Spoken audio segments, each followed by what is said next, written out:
ち分からへんねん。あの人がなんで自殺したんか。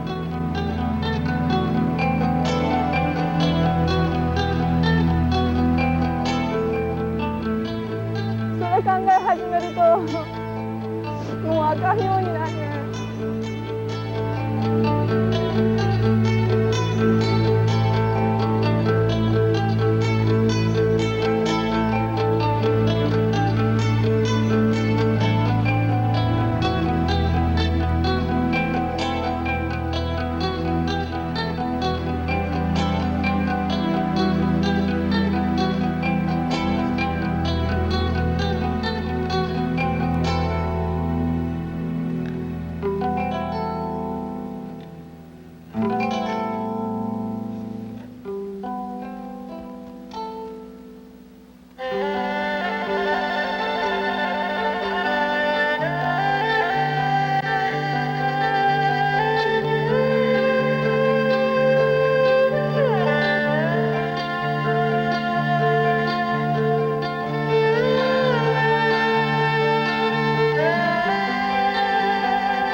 Je vais vous raconter une histoire.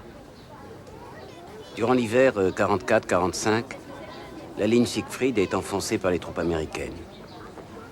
2 ans plus tard, les services de déminage français font sauter ce qui reste des blocos.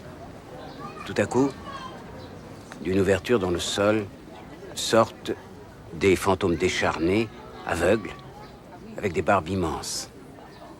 Ils sont 6. Ce sont des soldats allemands, les derniers survivants d'une division de la Wehrmacht. 2 ans plus tôt, le pilonnage de l'armée américaine a retourné les casemates sur eux et les a ensevelis. Ils ont de quoi manger, ils boivent l'eau qui ruisselle des parois. Ils perdent toute notion de temps. Ils survivent par habitude dans une sorte d'état végétatif, comme des champignons, de la mousse. La guerre passe au-dessus d'eux, et on les oublie. Ce qui est frappant dans cette histoire, c'est que dans les quelques jours qui suivirent leur sauvetage, les 6 rescapés sont morts. Je me souviens qu'à l'époque, on s'était interrogé sur la brusquerie de leur mort. On s'est demandé s'il s'agissait d'un virus, d'une nouvelle maladie. Moi, je sais pourquoi ils sont morts. Ils sont morts tout simplement parce que la vraie vie leur était devenue insupportable. Voilà. Finalement, vous voyez, je crois que pour moi, ça a été la même chose. J'ai toujours trouvé que la vraie vie était insupportable. Je ne sais plus qui a dit que les vies les plus belles étaient celles qu'on invente. Je crois que c'est moi.